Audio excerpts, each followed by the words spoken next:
What is up, my little Deinos? Vepsis here, your ghost of the Helsinki Hydreigons, and we are here for the UBL Season 3 Week 4 Team Builder versus Ultraplayer and his team being the West Virginia Miniors. Make sure to check his channel out. His YouTube channel link and Twitter account link will be down below in the description.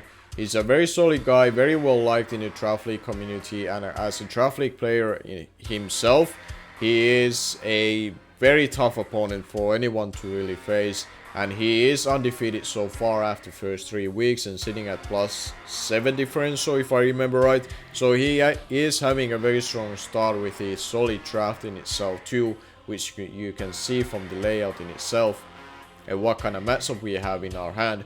Whereas myself, I'm sitting at in 1 and 2 and +0 differential, which is not something that I'm really used to.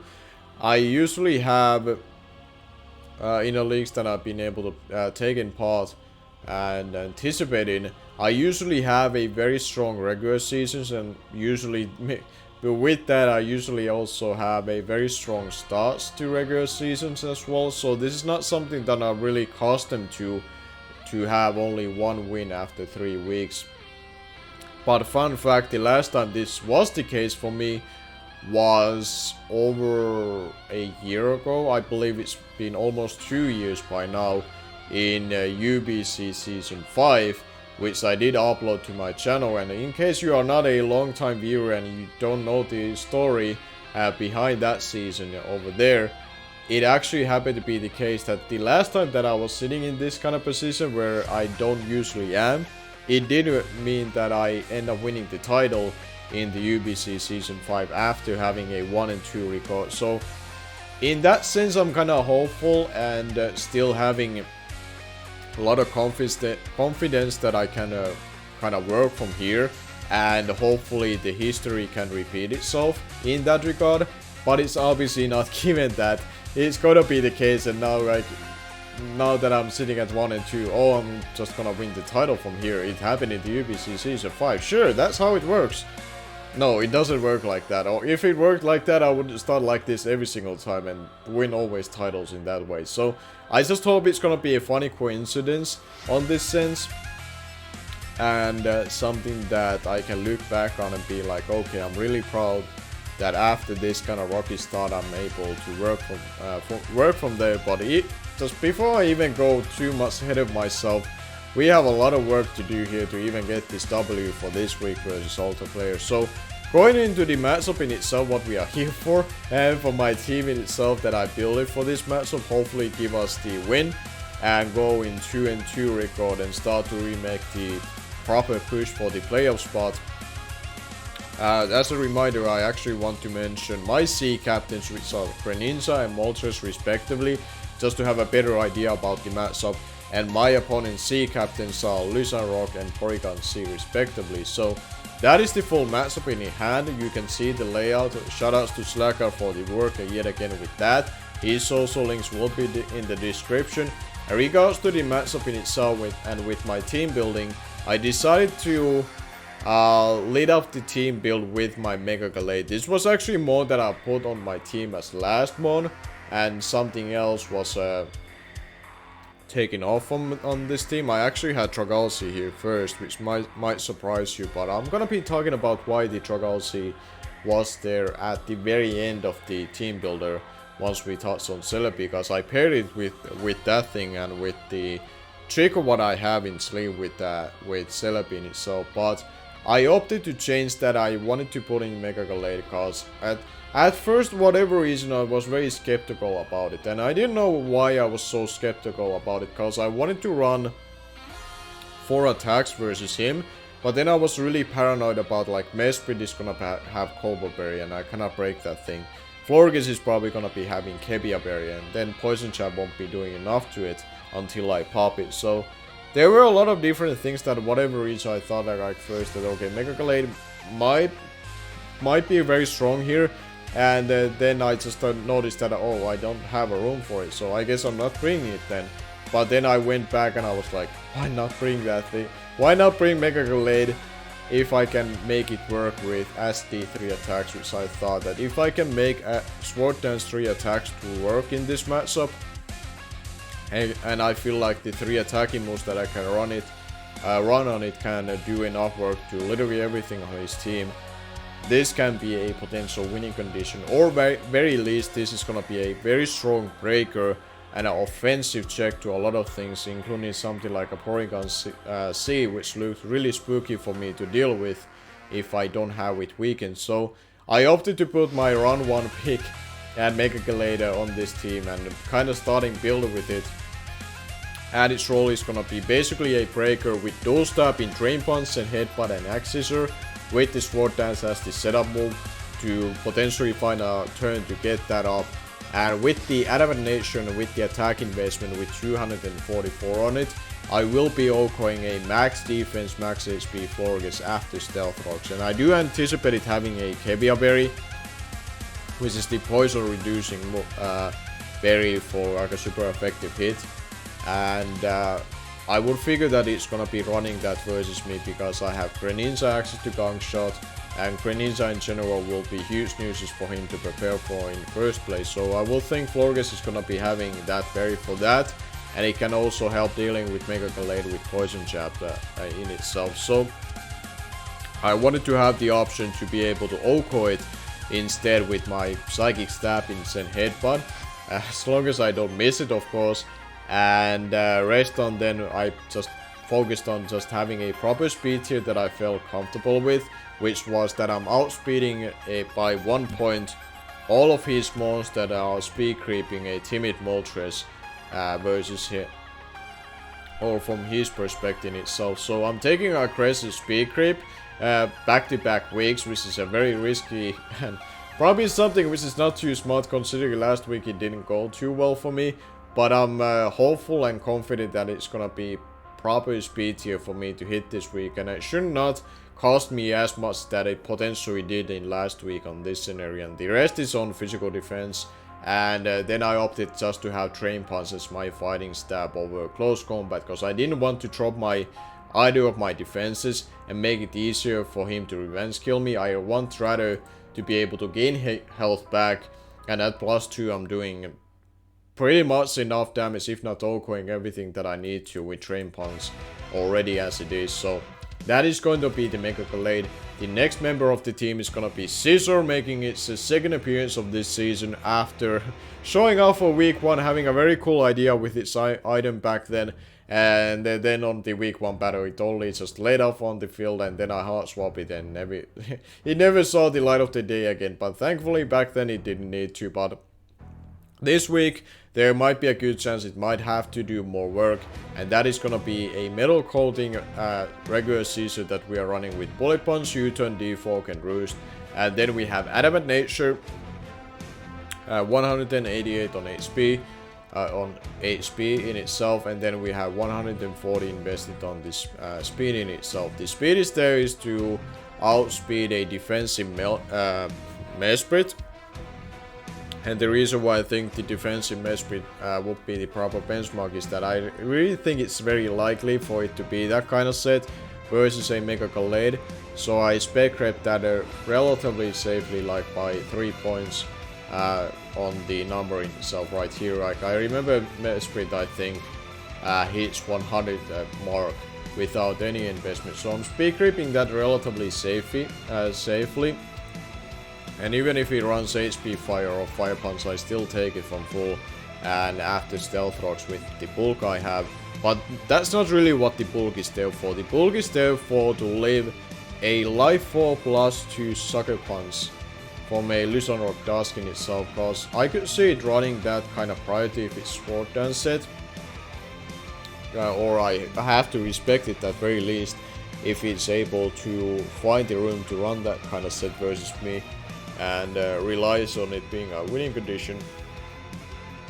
So I wanted to be having the bulk to live that hit after Stealth Rocks instead of making it a roll, and then for being a little bit prone to that kind of set versus me. So that was kind of the bulk that I wanted to have it there. It also enables me to live a Hidden Power Fire from Florges after Stealth Rocks, guaranteed unless it's offensive. And just overall gives me a lot of good natural bulk on it and a good resist on certain things, like Mega Scepter cannot touch me without hidden power fire, which I can scout. Same thing with Porygon C. Barring a C move will hurt a lot, I will admit. That thing is a huge threat with a C move in itself, if it's gonna be running it. So I have to watch out for those kind of scenarios potentially, to kind of make sure that it doesn't die before I need it to, or that it would be costly for me in that sense. So that is gonna be the spread in itself. The moveset is very typical and normal in a sense that it's running those stab, priority in bullet punch, U-turn for momentum, and recovery in roost. And the defog is there to mainly just support my third member of the team in Moltres, and Moltres is actually gonna be my winning condition this week potentially, or a failsafe for his faster threats that do outspeed me otherwise with the speed tiers that they hit, like likes of Mega Scepter for example. And we are gonna be making a debut with Moltres for the UBL Season 3 for our roster. We are running a Choice Scout set with Flame Body as its ability, because I didn't feel like I need pressure with a Choice Scout set to stall out things, and I'd rather have the chance to burn things with that if they are hitting me. And then we are running basically just the stab moves in Flamethrower, Air Slash, and Fire Blast, and then we have U-turn for the momentum. Modest nature, enough speed to outspeed base 80s, barring them being a plus speed nature, which I don't see them having to be versus me. Which are Passimi and Mesprit for example. Even if they are Choice Scout, I don't think they need to run plus speed nature versus me. So this enables me to run modest nature, which does give me a very good chance, if not guaranteed chance, to OHKO a Thunder Hysterian after Stealth Rocks with Fire Blast, which I do bring for this matchup. The next member of the team is gonna be carrying rocks in Pilot Swine. So off the chance I'm able to force it to take those damage, this is another way to check it offensively if I really need to at worst case scenario. But more importantly, it's there to provide momentum and just some speed control and a mode that I can kind of plan my game plan towards to throughout the battle, that okay, Choice Scout Moltres can clean out the game if I have weakened this thing, get rid of this thing, and that thing has taken a little bit of chip. That's kind of like the mindset that I want to have with this thing, which is pretty typical with a Choice Scout, I guess. It's not really something out of ordinary for anyone to do, so it's just something that I felt that in this matchup I can make it work. Moltres could have done multiple different sets efficiently versus him, but I wanted to go with this set this time around, and I like the fact that it has U-turn on this set, because it's gonna be luring things like Tentacruel for sure, which is his primary way to deal with this thing. And with Tentacruel being lured in, something like Mega Gallade can come in for free and start just bodying things and doing a lot of work. So I really love the offensive synergy that these two should be having for this week, and hopefully Mega Gallade can really just wall break through and open up the team to the point that the Choice Scout Moltres can pick up the rest. Or at very best, or just best case scenario would be that Mega Gallade in itself can win, cause it can win on its own if you don't have a proper way of revenge killing it on a good amount of health. So that is kind of like the offensive game plan going to this game. And then we are gonna be going through a little bit more bulk on this team, and the little take that I have on my sleeve on my very last mon on the team. But before we go in there, we are gonna be covering my Pilot Swine, which is gonna be very standard Pilot Swine with its moveset, so I don't think I need to explain those too much. The most so what I need to explain about is the investment, because you can see that there's a lot of different IVs over there, and you cannot really tell from right from the get-go what they are there for. So we're gonna be working ourselves bottom to top, and we are gonna be starting to talk about the speed investment. The speed investment is there to outspeed a Celesteela that is running a Autotomize set, but it hasn't got the Autotomize up yet. And the reason for that is that I have a method and a trick on my sleeve, which is not gravity, that supports my Pilot Swine to the point that it can actually hit Celesteela with Earthquake. And off the chance that game plan does go successfully for my behalf, and I'm in a position that Pilot Swine can actually score for a hit, he is in with his Celesteela or swapping into it, potentially sacking it. And I want to make sure that this thing does outspeed it before having to take a potential hit from it, because +1 is very good versus him. I just have to prioritize his health properly and weaken down the things that he cannot break with his dual stab, which otherwise are really good versus him, before I'm able to get rid of or weaken Mesprit and Florges, for example, which I cannot really hit too hard otherwise. So it's there for that. When it comes to speed investment, the SpDef investment combined with its HP gives me a 100% chance to live a Focus Blast from a +2 expert belt Thunder Styrian, if I remember right. So it's there for living a hit from Thunder Styrian at full. Then the defense investment with the HP provides me a way to live a heavy slam after stealth rocks from a offensive Celesteela, like a adamant nature in itself. So, or it's a guaranteed 2-shot. I remember it was called for the Celesteela for sure, and that's why I wanted to have the 20 defense from there. And then the attack investment is there, basically just providing me a very good chance to Oko a Thunder Styrian after it has to take a pursuit from a Alola Mach, the Bob, which we are covering next, and assuming he is swapping out, not being able to touch it too hard. And it also has a very good chance, if not guaranteed chance, to Oko the Mega Sceptile as well from full with Ice Shot or after Stealth Rocks is definitely guaranteed. So that is going to be the +1, and you're gonna be seeing later on, once we touch on Celebi, how the speed investment comes into play, like I try to explain it as best as I could. But the second last member that we need to cover is gonna be Bob. The Alola Mach is here, finally, with a normal set and not the flamethrower set that I ran last week with a Modest Nature, and then we run Dark Pulse and Sludge Bomb.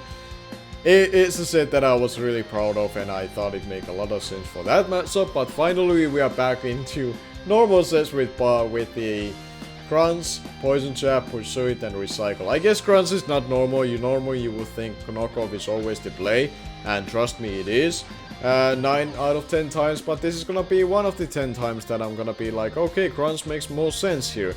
You're gonna be seeing later on that there's a scenario that I don't want to knock off his items, which may seem weird that why you would not want to do that, but I have a reason for that, so you have to wait on that a little bit and keep in mind that I have this kind of method on my head, or mentality, I guess is the proper way to say that I don't want that to be the case.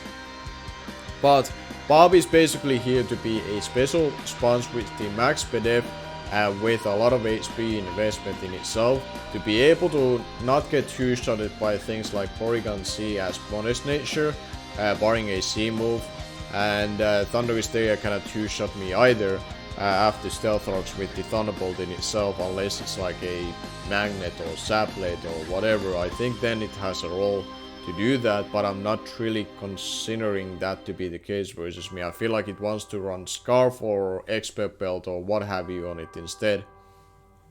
And it's a overall just a mod that I feel like it's gonna be huge news for him to deal with, because when you look at his team, barring maybe a Steelix that is probably the least likely to come versus me, because it has a very weak matchup, otherwise I don't even have an electric type for it to check.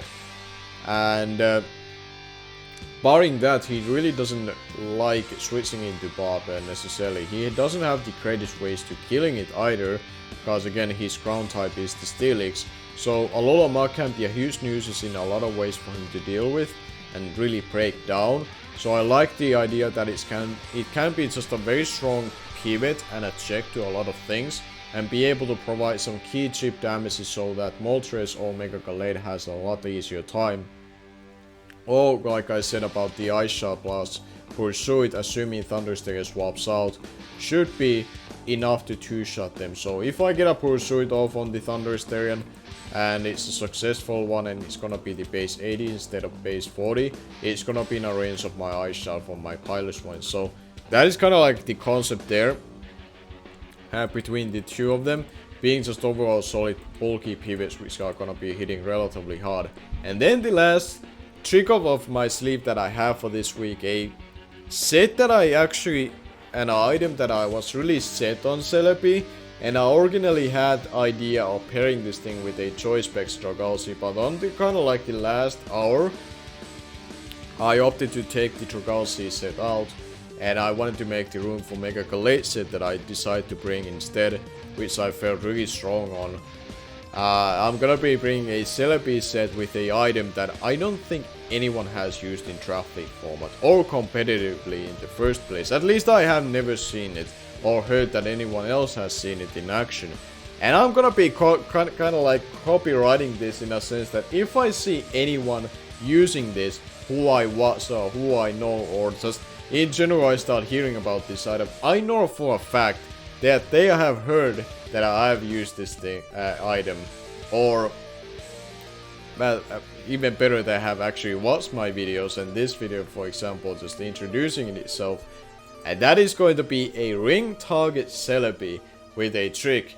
And in case you don't know what the ring target does as an item, which I don't think a lot of people, just barely anyone even knows this item exists and what it does, it's a item that by its text, what it says right there, is saying that the holder's type immunity is granted solely by its typing unmitigated. And what that actually does for me, that if I'm able to utilize this as a lure for the Celesteela, trick it to this item, it's not immune anymore to my Earthquake from a Pilot Spine, for example, and that's going to mean that this speed investment right now means that I can two-shot it from a switching with my Earthquake. The Earthquake is going to be doing like 60+% to it, depending on what kind of spread he's running. And the cool idea that I originally had in place was to pair this thing with a TheChoiceSpecs Dragalsi, and then I could spam Sludge Waste for free versus him basically if he doesn't bring the Steelix. Because that means that even poison type moves are now neutral versus it. He's not resisting or not being immune to it anymore, and because it's not like a part poison or ground or whatever would be resisting poison, it's a neutral hit from a TheChoiceSpecs Dragalsi.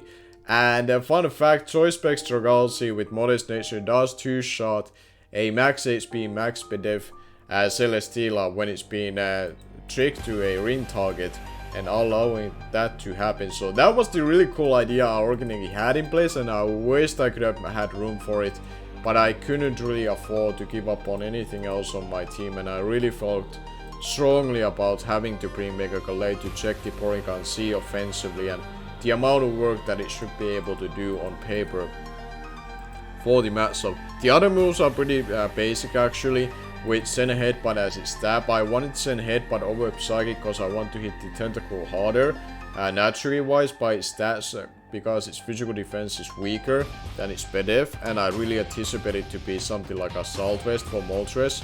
So I wanted to be able to hit that thing harder, because this is one of my better ways to switching into it and deal with it. Healing Wish is there to give a second life to Mega Gallade if something goes wrong. If he makes like a lucky and bad play with Tentacle and happens to stay in for whatever reason, goes for a Scald and happens to get the burn as well, I want to have a way to get rid of that. Or if I happen to miss a Send Headbutt versus the Florges when I'm going for it at +2, I still should be able to live the hit.